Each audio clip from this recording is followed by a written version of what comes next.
আলহামদুলিল্লাহ। আচ্ছা, গাবতলী হাটের প্রিন্স মামুন লায়লা এই গরু দুইটার এই নাম দেওয়ার কারণে অনেকে নিচ্ছে না, এটা নিয়ে আপনি কি বলবেন আসলে?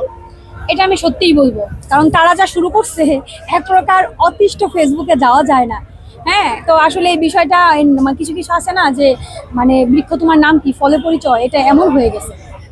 আপনি ক্রেতাদেরকে একটা মেসেজ দেন যে আসলে এটা এমনি মজা করে রাখছে বা কিছু একটা বলেন যে গরুটা যেন বিক্রি হয়।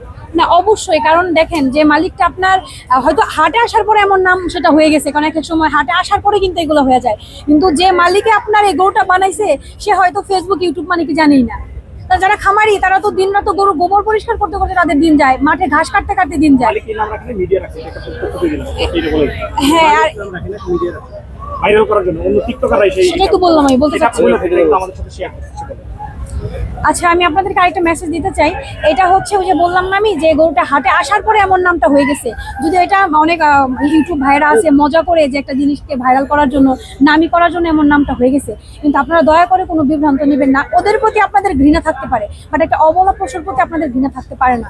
আমি আপনাদেরকে বলবো এই গরুটা যেন বিক্রি হয়ে যায়, নাইলে দেখবেন কি যে আমাদের সবারই মনে একটা খারাপ লাগবে যে কোনো না কোনো মানুষ এটা যে নামটা দিয়ে ফেলছে বা একটা হাস্যকর ভাবে এটাকে বিনোদন ভাবে নিয়ে নিছে, যার কারণে গরুটি বিক্রি হচ্ছে না। তো এই কথার কারণে দেখবেন এই মালিকটা ক্ষতিগ্রস্ত হবে, আর আমরা চাই না যে মালিকটা ক্ষতিগ্রস্ত হোক, আমরা মালিকের পাশে দাঁড়াই।